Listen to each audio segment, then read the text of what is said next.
Assalamualaikum warahmatullahi wabarakatuh. Perkenalkan, nama saya Sri Wahyuni dari Prodi Ekonomi Syariah semester 6, unit 2. Di sini saya akan mempresentasikan makalah kami yang berjudul Ekonomi Makro dan Ekonomi Mikro dari mata kuliah Ekonomi Makro Islam dengan dosen pengampu Bapak Dr. Erli Ridho Kismawati, SEI, MA.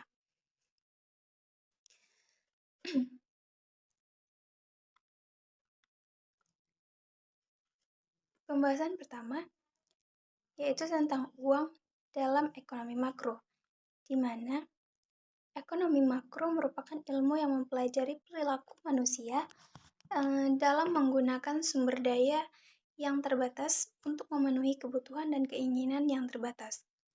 Dalam ekonomi makro, uang memiliki peran penting yang membangun perekonomian, menjadi tulang punggung sistem moneter global dan juga alat yang mendasar untuk pertukaran barang dan jasa. Sejak zaman kuno, konsep uang telah menjadi inti dari perkembangan ekonomi manusia, mulai dari sistem barter hingga sistem keuangan yang kompleks saat ini.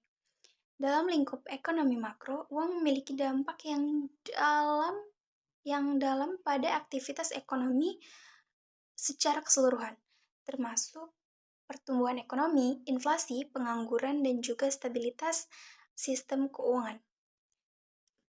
Tujuan penulisan ini adalah untuk memberikan gambaran tentang uang dalam ekonomi makro dan serta dampaknya. Yang pertama, uang dalam ekonomi makro, di mana uang adalah salah satu konsep yang sangat penting dalam ekonomi makro. Secara sederhana, uang dapat didefinisikan sebagai alat tukar yang diterima secara umum untuk pembelian barang dan jasa, serta sebagai penyimpan nilai.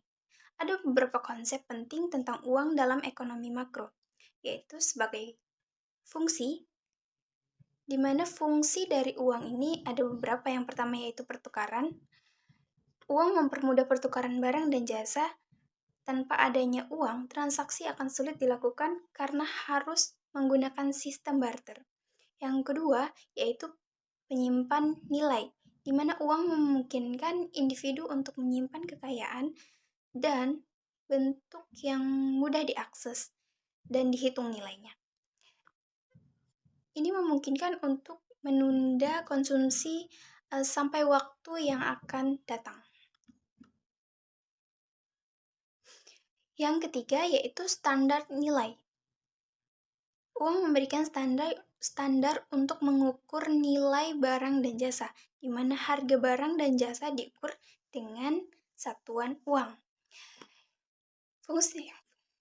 Konsep yang kedua yaitu kualitas uang, di mana kualitas uang dalam suatu ekonomi memiliki dampak yang langsung terhadap tingkat harga atau aktivitas ekonomi. Konsep kuantitas uang menyatakan bahwa peningkatan kuantitas secara berlebihan dapat menyebabkan inflasi. Konsep yang ketiga yaitu pembuatan uang, di mana uang diciptakan oleh otoritas moneter suatu negara. Biasanya dalam suatu negara itu bank sentral yang menciptakan. Nah, proses pembuatan uang melibatkan pencetakan uang tunai atau pencetakan uang giral melalui kebijakan moneter, seperti penentuan tingkat suku bunga. Yang keempat yaitu konsep kebijakan moneter, di mana bank sentral bertanggung jawab atas kebijakan moneter yang mencakup pengendalian supply dalam perekonomian. Tujuannya adalah untuk menciptakan stabilitas harga, pertumbuhan ekonomi, dan tingkat pengangguran yang rendah. Bahasan yang kedua yaitu poin B, pemerintah sebagai pelaku ekonomi besar, di mana pemerintah sebagai pelaku ekonomi besar memiliki peran yang signifikan dalam mengatur dan mempengaruhi aktivitas ekonomi secara suatu negara. Ada beberapa cara di mana pemerintah bertindak sebagai pelaku ekonomi besar. Yang pertama yaitu regulasi ekonomi.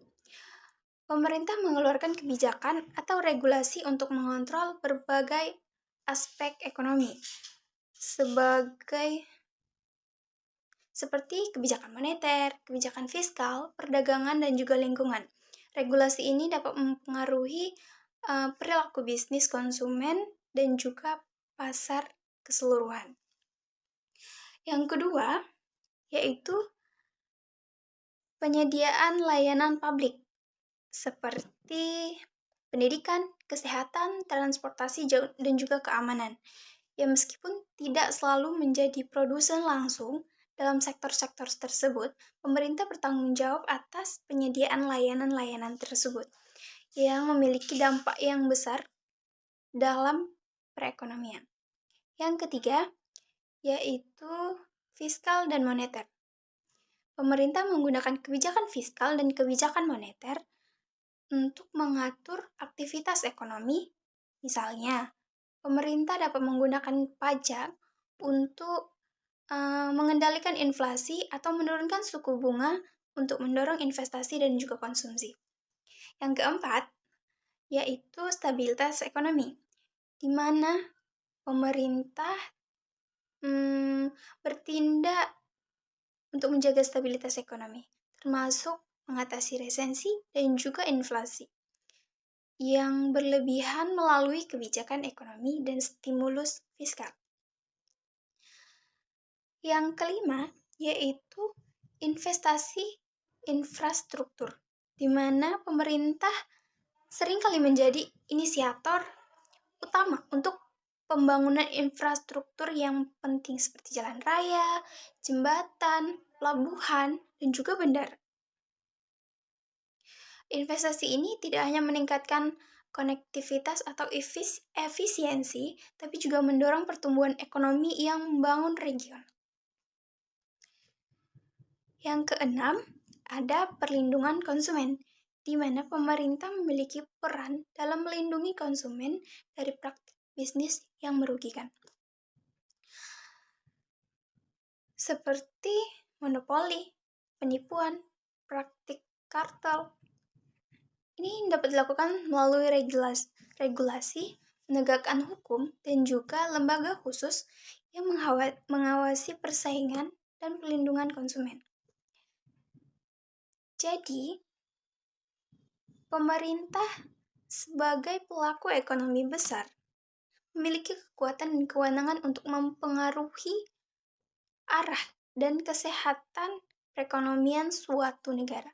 Namun, tantangannya adalah untuk mengelola peran ini dengan bijak, mengoptimalkan manfaatnya sambil meminimalkan resikonya dan juga dampak negatif. Sekian presentasi saya. Akan dilanjutkan oleh teman saya, Kina Yunita. Terima kasih. Assalamualaikum warahmatullahi wabarakatuh.